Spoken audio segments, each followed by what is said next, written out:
Hello student, आपका हमारे YouTube channel पे स्वागत है। आज के इस वीडियो में हम सीटेट पेपर 1 के लिए मैथ्स के कुछ इंपॉर्टेंट क्वेश्चन करेंगे। ये जो क्वेश्चन है 12 जनवरी 2022 के जो ऑनलाइन एग्ज़ाम हुआ था सीटेट का, उसके अंदर पूछे गए थे। तो ये स्टार्ट करते हैं अपने इस वीडियो को। तो पहला क्वेश्चन है, एक रेलगाड़ी नई दिल्ली रेलवे स्टेशन से मंगलवार को 3:15 PM पर चलती है तथा मुंबई सेंट्रल पर अगले दिन 9:40 AM पर पहुंची। उस रेलगाड़ी द्वारा यात्रा में लिया गया समय क्या है? ठीक है, तो जो मंगलवार है, मंगलवार को कितने बजे निकली है? 3:15 PM, मतलब दोपहर में। ठीक है, और ये पहुंची कब है? बुधवार को। बुधवार को कब? 9:40 पे, अगले दिन पहुंची है। तो अब बताना है कि इसे टोटल कितना समय लगा। तो देखिए, मंगलवार जो है 3:15 PM पे निकली है, तो रात के 12 बजे से अगर हम निकालें 3:15 घटा दूँ इसको, तो ये तो 11 हो जाएगा। यहाँ पर ये 60 हो जाएगा, क्योंकि 1 घंटे में 60 मिनट होते हैं। तो ये 45 और 11 में से 3 गए 8, तो 8 घंटे 45 मिनट तो मंगलवार वाले दिन के हो गए। ठीक है, उसके बाद बुधवार में जो है 9:40 AM है, रात के 12 बजे के बाद AM चालू हो जाता है, तो 9 घंटे 40 मिनट ये हो गए। तो 8:45 और 9:40 दोनों को अगर मैं जोड़ दूं तो ये 80, 5 और ये 17। अब देखिए, लेकिन मिनट तो यहाँ पर 85 है और 60 मिनट में 1 घंटे होते हैं। तो अगर मैं 1 घंटा यहाँ पर जोड़ दूँ तो 18 घंटे और 25 मिनट, 18 घंटे 25 मिनट उसे टोटल लगे। ऑप्शन नंबर तीसरा। अगला क्वेश्चन हमारे पास है, इसमें बोला गया है एक स्थान ए से स्थान बी की दूरी एक मानचित्र पर जो है 8.7 सेंटीमीटर है। मतलब ए पॉइंट से लेकर बी पॉइंट तक के लिए जो दूरी है वो 8.7 सेंटीमीटर बताई गई है। यदि मानचित्र पर 1.5 सेंटीमीटर की दूरी को 2 किलोमीटर के बराबर है, ठीक है, मतलब कि 1.5 सेंटीमीटर जो है 2 किलोमीटर के बराबर है, तो दोनों स्थानों के बीच की दूरी कितनी होगी? तो ए से बी की दूरी कितनी होगी? तो अगर मैं निकालूं 1 सेंटीमीटर का निकालूं तो कैसे निकलेगा? 2/1.5 किलोमीटर, इसको पॉइंट हटाऊंगा तो 20 हो जाएगा। 20/15, ये 3 और ये 4, तो 4/3 किलोमीटर जो है वो 1 सेंटीमीटर के बराबर है। हमें निकालना है 8.7 का, तो इसको गुना कर देंगे 8.7 को 4/3 से। इसका पॉइंट हटाएंगे, नीचे 10 हो जाएगा। 3 से काटा, ये हमारा 29 आ गया। ये 2 और ये 5, तो ये हो जाएगा हमारा 58/5। कैंसिल करा तो ये हो जाएगा 1.6, ठीक है, किलोमीटर। अब यहाँ पर है 11.6 किलोमीटर है, तो इसको अगर मैं मीटर में चेंज करूँ तो 1000 से गुना करेंगे तो ये हो जाएगा हमारा 11,600 मीटर। तो ऑप्शन नंबर जो है तीसरा इसका सही आंसर है। अगला है, which of the following is not a perfect cube. हमें बताना है इनमें से कौन सा परफेक्ट क्यूब नहीं है, पूर्ण घन नहीं है। तो देखिए, जो 216 है ये हमारा होता है 6 का। अगर इसका हम क्यूब रूट निकालें 216 का, तो ये हमारा किसका होता है? 6 का होता है। ऐसी 512 जो है, 512 जो है ये होता है 8 का क्यूब रूट। अगर हम 8 को 3 बार गुना करें तो ये आ जाएगा। लेकिन जो 666 है ये किसी का भी क्यूब रूट नहीं होता, तो यही हमारा इसका आंसर होगा। इस तरीके से 729 जो है ये हमारा 9 का क्यूब रूट होता है। ठीक है, ये हमारा 729 जो है वो 9 का क्यूब रूट है। तो पूछा क्या है, कौन सा परफेक्ट क्यूब नहीं है? तो ऑप्शन नंबर तीसरा इसका करेक्ट आंसर है। अगला है, एक पौधे का वृद्धि चार्ट नीचे दिया गया है। ठीक है, यहाँ पर पौधे की वृद्धि चार्ट दी गई है कि 0 पे इतना बढ़ता है, 5वें दिन पे इतना, 10वें पे इतना, 15वें पे और 20वें दिन पे इतना बढ़ता है। ठीक है, सेंटीमीटर में दे रखा है। पौधे की लंबाई में सबसे कम वृद्धि कब हुई? तो सबसे कम वृद्धि पूछिए कि कब हुई। अगर मैं 0 से 5 के बीच में निकालूं तो दोनों का अंतर, 0 से 5 के बीच का अगर अंतर निकालूं तो ये तो आएगा हमारा कितना? 2.7 सेंटीमीटर। ऐसे ही ऐसे ही अगर हम निकालें 5 से 10 के बीच का, तो इन दोनों को अगर मैं घटाऊँ तो 6.2 और 2.7 माइनस कर दो। 12 में से 7 गए 5, 5 में से 2 गए 3, ठीक है। तो ये हो जाएगा हमारा कितना, 3.5 हो गया। नेक्स्ट हमारे पास है, अगर मैं 10 और 15 का निकालूं, 10 और 15, तो 8.5 में से 6.2 को घटाया तो कितना आ जाएगा हमारा, ये हो जाए 8.9 है। तो 8.9 में से 6.2 घटाए 2.7 आ गया। और लास्ट बचा है 15 से 20, तो 15 से 20 तो ये आएगा 11.3 में से 8.9 घटा दिए। 13 में से 9 गए 4, 10 में से 8 गए 2, 2.4। पूछा क्या है, सबसे कम वृद्धि कब हुई। देखिए यहाँ पर है हमारे पास 2.7, 3.5, 2.7 और 2.4। तो सबसे कम वृद्धि हुई है 15 से 20। तो ऑप्शन नंबर तीसरा इसका करेक्ट आंसर है। अगला क्वेश्चन है, गौरव ने स्टेशन ए से बी तक की दूरी जो है 20 किलोमीटर और 237 मीटर तय की। फिर उसने स्टेशन बी से सी तक की दूरी 32 किलोमीटर और 355 मीटर दूरी तय की। उसके बाद सी से डी तक की उसने 43 किलोमीटर और 458 मीटर दूरी तय की। गौरव द्वारा कुल दूरी कितनी तय की गई। इन सबको हमें जोड़ना पड़ेगा। टोटल दूरी पूछिए तो 20 किलोमीटर और 237 मीटर। ऐसे ही अगला है 32 किलोमीटर और 355 मीटर और 43 किलोमीटर और 458 मीटर। इन सबको हम ऐड कर लेते हैं, ठीक है। इसको जोड़ेंगे 7, 5, 12 और ये 20 का 2 हासिल हो गया। और ये हो जाएगा हमारा 10 और ये 5, ये हो जाएगा हमारा 7 और 3 10 का 0, एक हासिल इधर आ गया, ये 6 और ये हो जाएगा हमारा 9। तो 96 किलोमीटर और 50 मीटर। ऑप्शन नंबर जो है तीसरा इसका सही हो जाएगा। अगला है, which of the following statement is correct about the factor and multiple. तो हमें बताना है इनमें से फैक्टर और मल्टीपल से रिलेटेड कौन सी स्टेटमेंट सही होगी।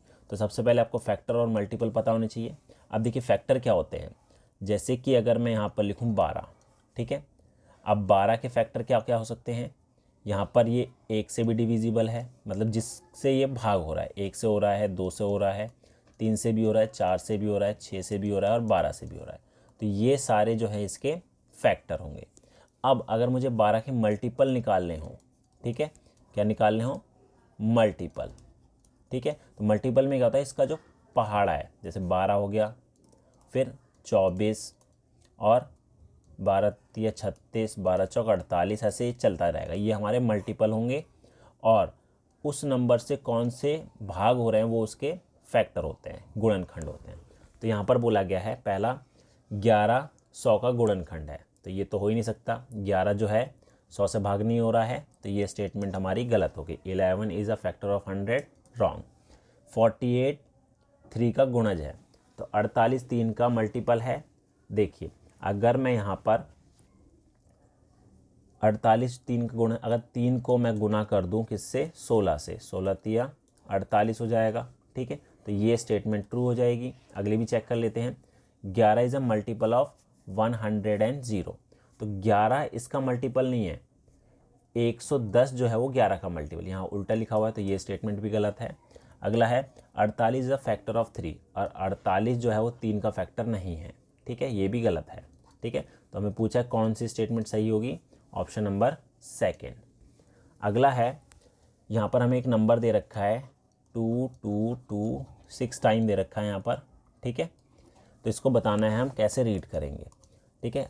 तो यहाँ पर देखें ये हो जाएगा हमारा 2,22,222, 2,22,222। तो यहाँ पर कौन सा सही है, देखिए पहला तो है 22,000, ये तो गलत हो जाएगा। 22 लाख ये भी गलत है हमारे पास। 2,22,222, तो ये स्टेटमेंट सही है। ठीक है, 2,22,222। अगला क्वेश्चन देखते हैं। अगला है, यहाँ पर बोला गया है what number should be added to the sum. इन तीनों के सम में हम क्या नंबर जोड़ें कि हमारा जो रिज़ल्ट है वो ये आ जाए। ठीक है, तो क्या करेंगे, सबसे पहले इन तीनों को जोड़ लेते हैं। 65376, 91091, 35550, इनको ऐड कर देते हैं। तो ऐड करेंगे तो हमारे पास ये क्या आ जाएगा, 7, ये 1 0 2 और ये 19, ये आ गया। अब इसमें हम क्या जोड़े कि हमारा रिज़ल्ट ये आ जाए, तो इसके लिए हम इसमें से घटा देते हैं। 637 में से 192017, तो 7 में 7 गए 0, 2 6 7, 14 में से गए 9 5, तो ये आया 57,620। तो ऑप्शन नंबर सेकंड इसका करेक्ट आंसर हो जाएगा। अगला है, इसमें बोला गया है एक घड़ी की सुइयों द्वारा एक समकोण बनाया गया है, निम्न में से कौन सा समय एक समकोण को प्रदर्शित करता है। A right angle is formed by the hand of a clock, which of the following time shows a right angle in the clock. तो यहाँ पर घड़ी बताई गई है कि घड़ी में कौन सा समय जो है राइट एंगल ट्राइंगल बनाएगा, राइट एंगल बनाएगा। ठीक है, तो देखिए पहला 4:30। अगर मैं यहाँ पर करूँ 12 6 3 9 1 2 4 5 7 8 10 11। अब इसमें बोला है 4:30, तो एक सुई तो यहाँ आ जाएगी और 30 मिनट पे है तो मतलब एक 6 पे आएगी। ये तो 90 डिग्री नहीं बन रहा है, तो ये स्टेटमेंट गलत है।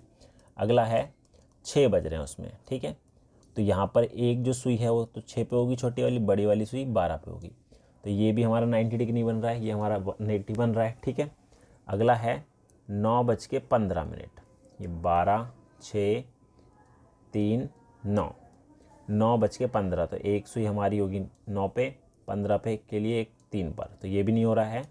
तो अगला जो है हमारा 3 है।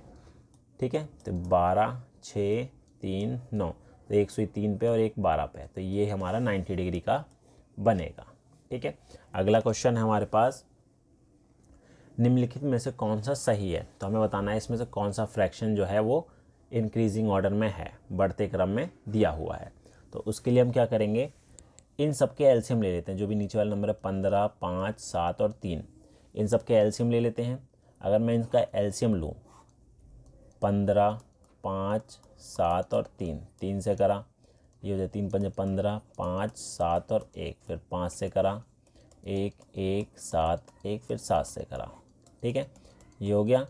अब इनको गुना करूँगा तो कितना आएगा, 3 × 5 × 7, 105 हो रहा है। ठीक है, तो हम सबके नीचे 105 बना लेते हैं। तो 8/15 है, 15 को किससे गुना करना पड़ेगा, इसको 7 से, तो ऊपर भी 7 से, 7 8 56/105। अगला है 3/5। ठीक है, 5 को किससे गुना करना पड़ेगा, 21 से, 21 ऊपर 21, तो 63/105। नेक्स्ट है 4/7, 7 को 15 से करना पड़ेगा, ये हो गया 60/105। और अगला है 2/3, इसको करना पड़ेगा 35 से। ठीक है, तो ये हो जाएगा हमारा 70/105। अब देखिए सबसे पहले सबसे छोटा देखना पड़ेगा कौन सा है, सबसे छोटा जो है हमारा है 56। ठीक है, मतलब कि 8/5, तो पहले तो 8/5 आएगा। ठीक है, अब उसके बाद जो है वो 60 है। ठीक है, ये 4/7, 4/7, फिर उसके बाद हमारा 63 है 3/5 का, और फिर 70 है 2/3 का। ठीक है, तो ऑप्शन में देखते हैं कौन सा है, ये हमारा है ऑप्शन नंबर सेकंड, ये सही हो जाएगा। अगला क्वेश्चन हमारे पास है, इसमें क्या बोला गया है, in a division question the quotient is 4 time the divisor and remainder is 1/4 of the divisor. If the remainder is 8, what will be the dividend. तो यहाँ पर बताना है कि डिविडेंड क्या होगा, भाज्य। ठीक है, तो हमारे पास जो होता है डिविडेंड बराबर होता है divisor into quotient plus remainder. ठीक है, हिंदी में क्या बोलते हैं इसको, भाज्य बराबर भाजक गुना भागफल जमा शेषफल। ठीक है, अब यहाँ पर हमें बोला कि जो शेषफल है, रिमाइंडर है, वो 8 है। रिमाइंडर जो है वो 8 है, ये तो 8 दे दिया है। और यहाँ ये बोला गया है remainder is 1/4 of the divisor. Divisor जो है, भाजक जो है, भाजक जिसको हम डिवाइजर बोलते हैं, वो 1/4 1/4 है। तो ये हो जाएगा हमारा कितना, 8 × 4, तो 4 अट्ठे 32 हो जाएगा।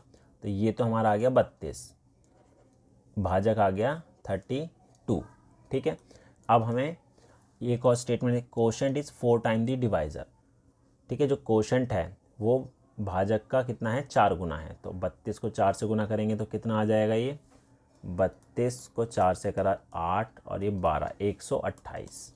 ठीक है, हमें भाज्य निकालना है, डिविडेंड निकालना है, तो इसको सॉल्व कर लेते हैं। 32 को 128 से गुना कर देते हैं, तो इसको गुना करेंगे तो हमारे पास क्या आ जाएगा, ये आ जाएगा गुना करने के बाद 4096 और इसमें 8 जोड़ देंगे तो आएगा 4104। तो ऑप्शन नंबर है चौथा। अगला क्वेश्चन है, विजया और उसकी मित्र ने 42,000 रुपये का कर्ज एक नाव खरीदने के लिए लिया। उसने 2 वर्ष में समान मासिक किस्तों में 47,040 रुपये वापस किए। उसने हर महीने कितनी रुपये वापस की? तो देखिए, टोटल उसने दिया 47,040 रुपये और 2 साल तक दिए। तो हर महीने का पूछा है, तो 2 साल में जो है वो कितने होते महीने, 24। तो 24 से भाग कर देंगे, तो इसको काट देते हैं, ये 12 हो गया। 2 से काटेंगे तो ये 2, 3, 5, 2 और 0, फिर काटा 2 से 6 हो जाएगा, 1, 1, 7, 6 और 0, 6 से काटेंगे 6 कम 6, 6 कम 6 हो जाएगा 6, निम 54, 6 6 36 और 0, 1960 इसका करेक्ट आंसर है। अगला है हमारे पास, इसमें बोला गया नसीमा के पास 5 रुपये, 10 रुपये और 20 रुपये के सिक्के हैं। तो इसके बाद 2-3 तरीके के सिक्के, 5 के हैं, 10 के हैं और 20 के हैं। 5 के सिक्कों की संख्या 10 के सिक्कों की संख्या की 3 गुनी है और 20 के सिक्कों की संख्या 10 के सिक्कों की संख्या की आधी है। यदि उसके पास जो 20 के सिक्के कितने हैं, 8 हैं, तो उसकी कुल राशि क्या होगी? ठीक है, तो टोटल बताना है कि उसके बाद कितने रुपए होंगे। तो 20 रुपये के सिक्के तो 8 है। अब यहाँ बोला है 20 रुपये के सिक्कों की संख्या 10 रुपये के सिक्कों की संख्या की आधी है। तो ये 20 के सिक्के आधे हैं 10 के सिक्के के, तो ये हो जाएगा 16। ठीक है, 16 का आधा 8 होता है। और ऊपर बोला है 5 रुपये के सिक्कों की संख्या 10 के सिक्कों की संख्या की 3 गुनी है। तो 5 के सिक्के होंगे 10 के 3 गुने, तो 16 तिया 48। तो उसके अमाउंट टोटल कितना होगा? तो 48 सिक्कों को 5 से गुना करेंगे तो हमारे पास कितना आ जाएगा, 240।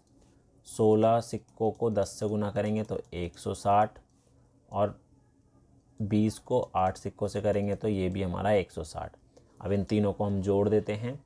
ठीक है, तीनों को जोड़ेंगे तो हमारे पास जो आंसर आएगा वो आएगा 560। अगला है क्वेश्चन हमारे पास, इसमें वाला select the pair of a shape that does not have any line of symmetry. हमें वो पेयर सेलेक्ट करना है जिसमें कोई भी लाइन ऑफ सिमेट्री नहीं बनेगी। ठीक है, अब आइसोसेलेस ट्राइंगल होता है हमारा जिसकी 2 भुजाएं बराबर होती हैं, 2 साइड, तो इसमें तो लाइन ऑफ सिमेट्री होती है। ठीक है, अब पैरेललोग्राम है, इसमें कोई भी लाइन ऑफ सिमेट्री नहीं होती। ठीक है, अगला है scale and triangle. Scale and triangle होता है जिसकी जो ट्राइंगल की तीनों साइड डिफरेंट होती है, तो इसमें तो कोई भी लाइन ऑफ सिमेट्री नहीं होती है, पैरेललोग्राम में नहीं होती। तो यही हमारा इसका आंसर होगा। ठीक है, अगला क्वेश्चन देखते हैं। अगला है यहाँ पर, किसी दुकान पर निम्न दर पर सूची प्रदर्शित की गई है। तो सेब बताए गए हैं कितने रुपए किलो है, आम, अमरूद, अंगूर और संतरा। अब 1.5 किलो लिए हैं सेब, तो 1.5 किलो सेब की कॉस्ट बता लेते हैं कितनी होगी। तो 3/2 लिख सकते हैं हम 1.5 को, और 1 किलो सेब जो है वो 120 के हैं। ठीक है, तो इसको काटा, ये 60, 6 18, 180 रुपये हो गए। ठीक है, 2 किलो संतरे, तो 2 किलो संतरे हैं, 1 किलो संतरा जो है 90 का है, तो ये भी हमारा 180 हो जाएगा। उसके बाद अंगूर जो है 250 ग्राम लिए, 250 ग्राम जो होता है 1/4 होता है, ठीक है, 1/4 किलो। कैसे? अब देखिए 250 है और 1 किलो में हमारे पास 1000 ग्राम होते हैं, ठीक है। इसको काटेंगे 25 से कम 25 और 4 तो 1/4 किलोग्राम, ठीक है। तो ये अंगूर कितने के थे? 96 के थे, 96 से गुना करा तो ये हो जाएगा हमारा 24 रुपीज़। उसके बाद है 550 ग्राम अमरूद, तो 500 ग्राम को हम 1/2 लिख सकते हैं। अमरूद जो है वो 80 रुपये के हैं 1 किलो, तो ये 40 हो गया। और 1/4 इसको करें 5 और 1 4 और 1 5, 5/4 किलो क्या खरीदे? आम जो है 84 के हैं, तो ये 21,105। इन सब का हम अगर टोटल करेंगे तो 529 रुपये आएंगे, ठीक है। तो यही इसका करेक्ट आंसर हो जाएगा।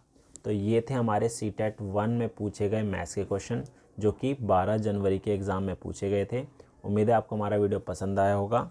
Thank you.